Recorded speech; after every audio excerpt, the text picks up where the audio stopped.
લીંબડી તાલુકા પંચાયત કચેરી ખાતે કોંગ્રેસ પાર્ટી દ્વારા આમરણાંત ધરણા કરવામાં આવ્યા.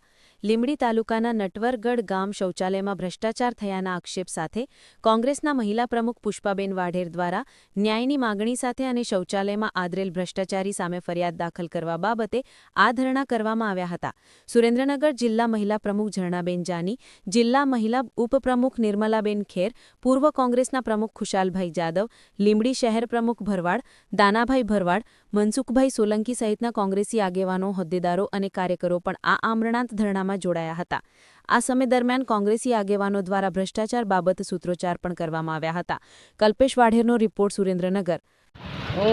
મારું નામ પુષ્પાબેન શિવાભાઈ વાઢેર, લીંબડી નટવરગઢ ગ્રામ પંચાયત ન્યાય સમિતિ ચેરમેન, લીંબડી તાલુકા મહિલા કોંગ્રેસ મહિલા પ્રમુખ.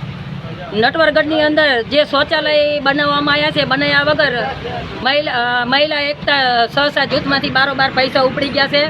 લોકોના ઘરે શૌચાલય બનાવવામાં નથી આવ્યા અને જિલ્લા ગ્રામ વિકાસ એજન્સીએ ભ્રષ્ટાચાર ખુલ્લો સાબિત કરી દીધો છે.